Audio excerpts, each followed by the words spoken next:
آج پھر انسپیکٹر فراز کی ڈیوٹی اسی علاقے میں لگی تھی جہاں پر ممتاز بیگم کا بنگلہ تھا۔ رات کے 2 بجے کا وقت تھا، بارش زور سے ہو رہی تھی، بجلی بار بار کڑک کر بجھ جاتی تھی۔ بجلی گرجنے کی آواز بہت ہی خطرناک تھی۔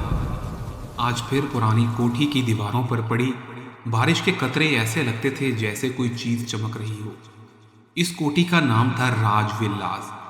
برسوں سے یہ ولا، بڑا بنگلہ بند پڑا تھا، مگر آج پھر وہاں سے اچانک سے روشنی نمودار ہوئی تھی۔ اندھیرے اور خاموشی میں زوردار چیخ کی آواز سنائی دی اور یہاں سے ایک لڑکی دروازہ کھول کر باہر بھاگتی ہوئی نکلی۔ اس کے کپڑے خون سے لت پت تھے، اس کا نام تھا نوشین۔ یہ بھاگتی ہوئی باہر کی جانب نکلی۔ چونکہ انسپیکٹر فراز کی ڈیوٹی اسی علاقے میں لگی تھی تو بھاگ کر پولیس کے پاس دوڑ کر جا کر بولی، صاحب اندر کوئی مر گیا ہے۔ یہ شاید کچھ اور تھا، کوئی انسان نہیں تھا، اس نے اس کو مار دیا۔ انسپیکٹر فراز بھی ہڑبڑا گیا، فوراً اپنی ٹیم کے ساتھ وہاں پہنچا تو دروازہ ٹوٹا ہوا تھا۔ اندر کا منظر ہی کچھ اور تھا، کسی خوفناک خواب جیسا لگتا تھا۔ قالین پر خون کی لکیریں تھیں، ٹوٹا ہوا فانوس اور ایک لاش ایک نوجوان کی تھی جس کا نام ریحان تھا۔ یہ شاید مر چکا تھا۔ اس کی آنکھیں تو کھلی تھیں مگر چہرہ عجیب سا تھا، ایسے لگتا تھا جیسے کسی نے اس کا خون چوس لیا ہو اور چہرہ نوچ لیا ہو۔ انسپیکٹر فراز نے جب یہ دیکھا تو لاش کے قریب موم بتی بھی بجھی ہوئی تھی اور دیوار پر اس کی نظر پڑی جہاں پر ایک انگلی سے لکیروں میں کچھ لکھا گیا تھا، وہ واپس آ گیا ہے۔ نوشین نے لرزتی ہوئی آواز میں کہا، ہم تینوں لوگ آئے تھے صاحب جی، میں، ریحان اور انیس۔ ہم یہاں پر سونار کی تجوری لوٹنے آئے تھے مگر اندر کوئی اور بھی موجود تھا۔ پرانے گاؤں کے لوگ کہتے تھے کہ یہ راج ولا جس کی مالکن ممتاز بیگم تھی، اس کی روح یہاں پر بھٹکتی ہے۔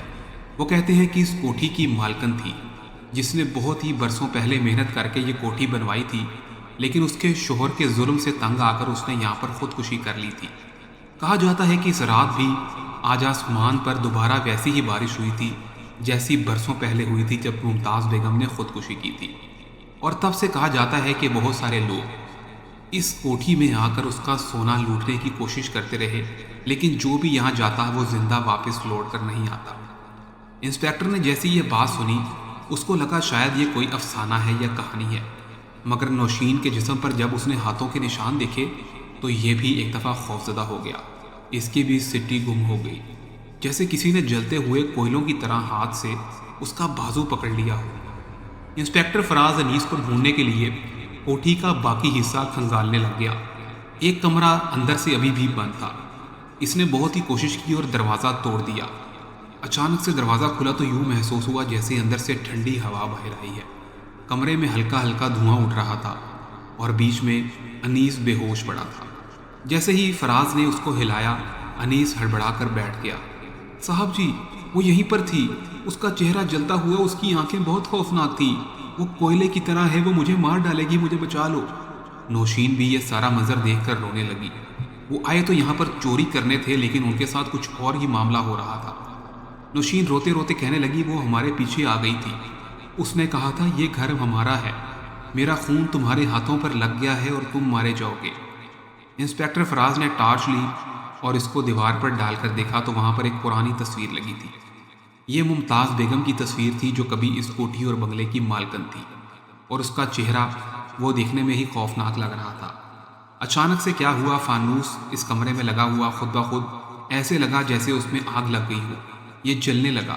ٹوٹی ہوئی کھڑکی سے ایسے محسوس ہوا جیسے بہت ساری روشنی اندر آ رہی ہو، اور پھر اچانک سے ایک سایہ بھی آ گیا۔